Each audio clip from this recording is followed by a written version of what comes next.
Welcome to Safe Settings Podcast. I am glad you are here. If this is your first time joining us, you're welcome. And if you are returning to watch another episode, you're welcome back. I am Adedamola Balami, your host on this episode. And the topic we're looking at is From Meltdowns to Mastery. We're going to be looking at how emotional regulation and coping skill will help children in their development journey. So, we're talking about emotional regulation and coping skills. Big feelings, they say, need support, not punishment. Children don't misbehave because they want to misbehave. A lot of the time, children misbehave because they are overwhelmed. Regulation comes before learning. Regulation comes before reasoning. Regulation comes before skill development. So, what we are saying is we co regulate before children can self regulate. What does that mean?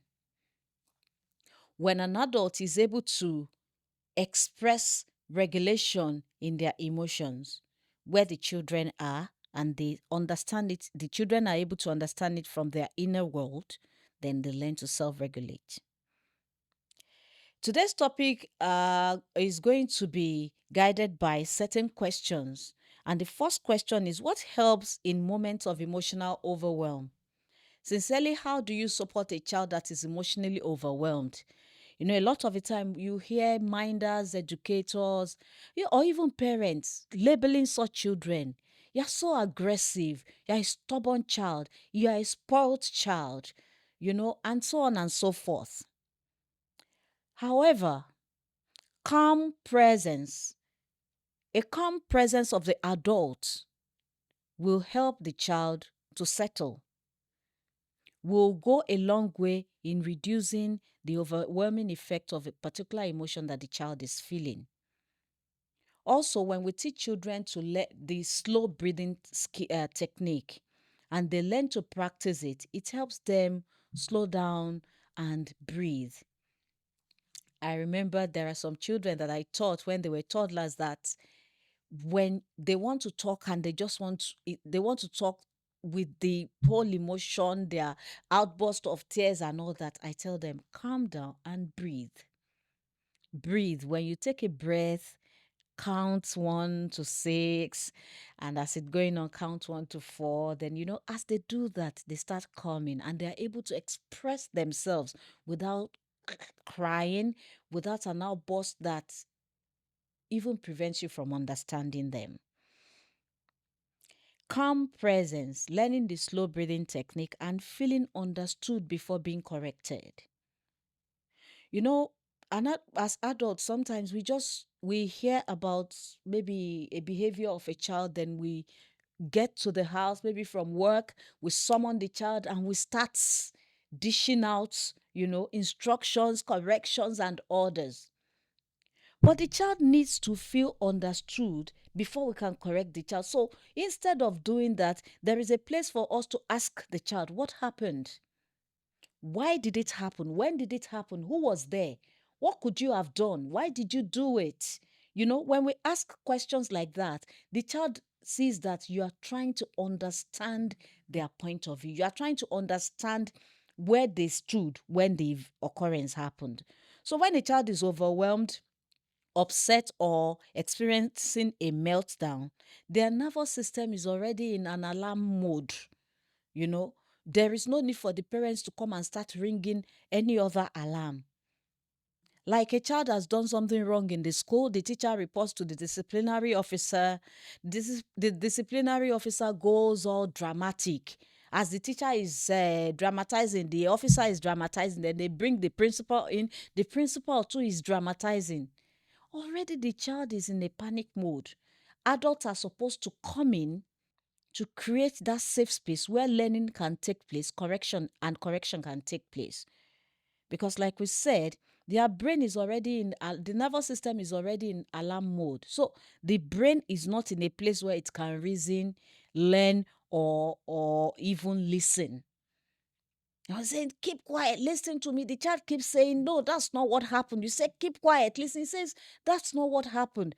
And sometimes we overpower them with our noise and will, and the child keeps quiet. When you finish saying everything, the child will still go about saying, but that's not what happened.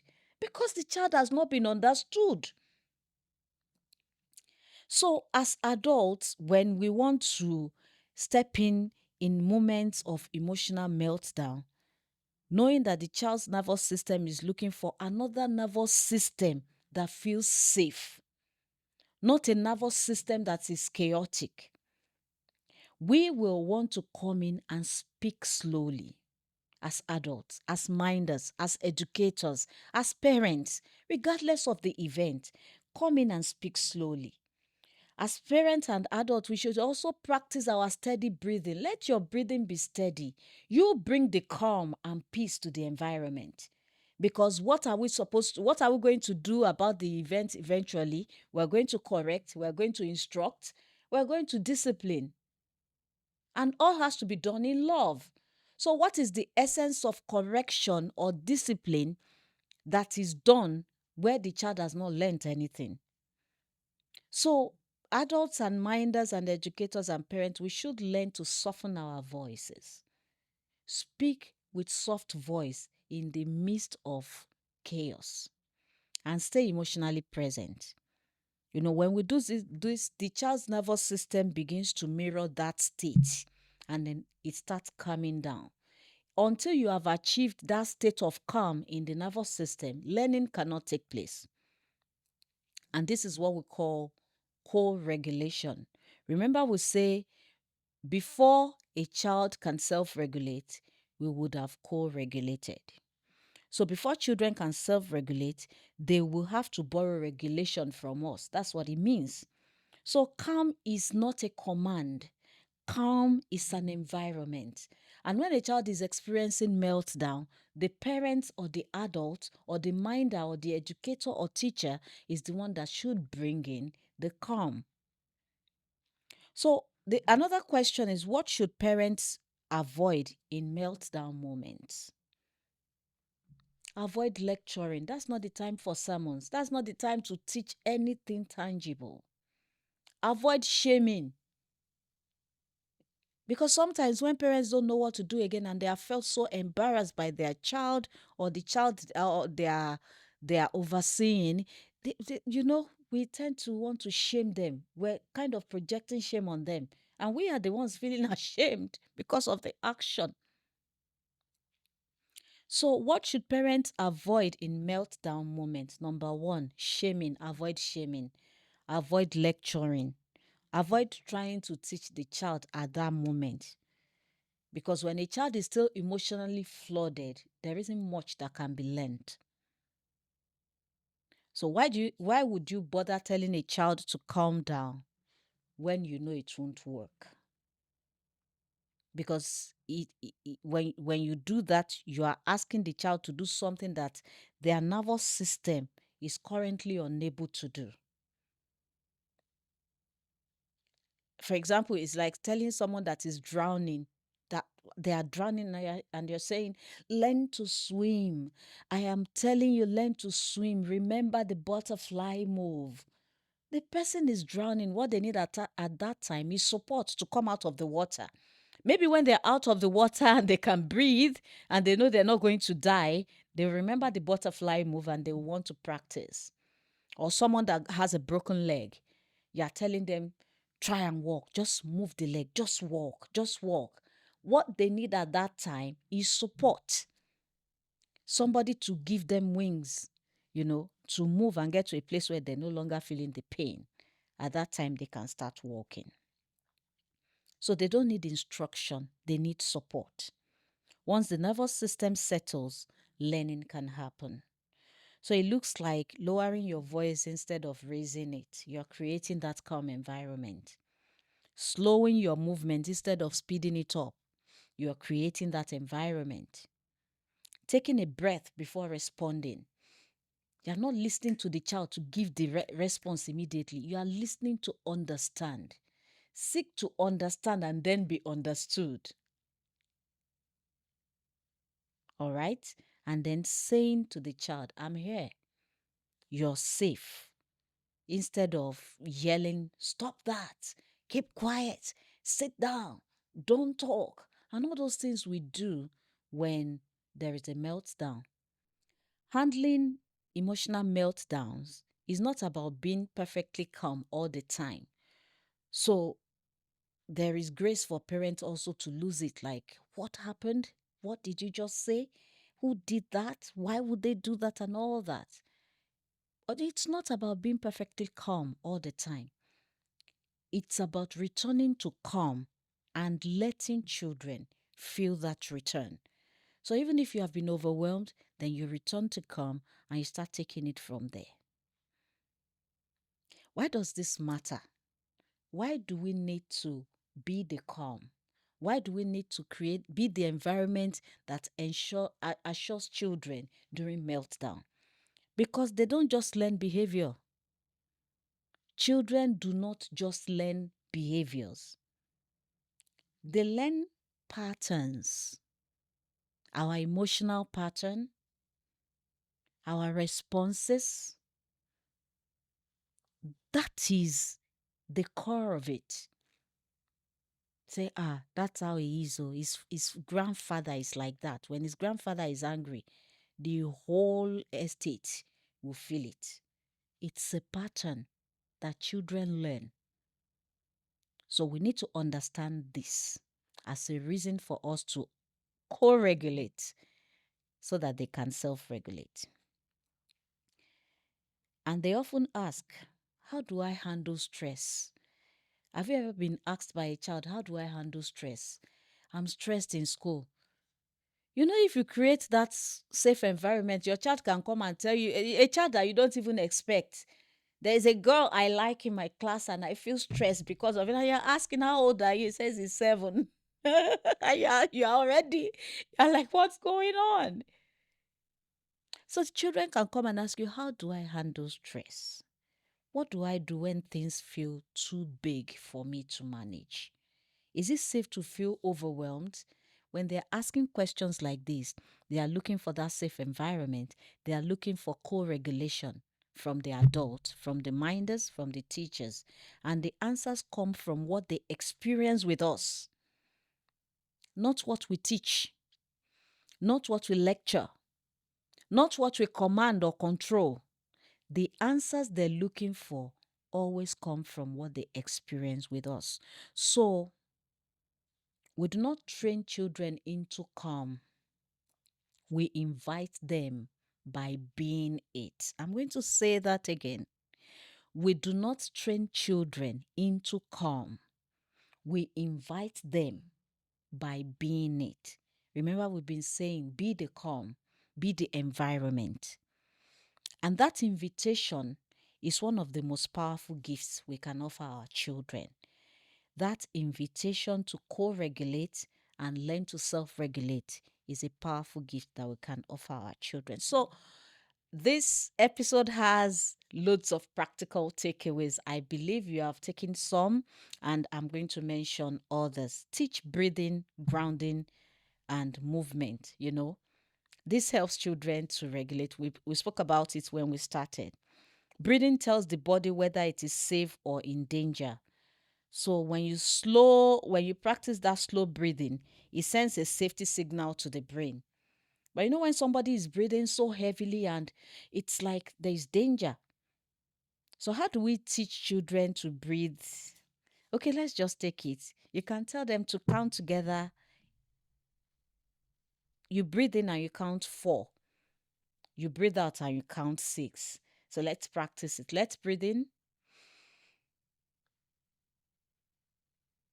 Then breathe out and count 6.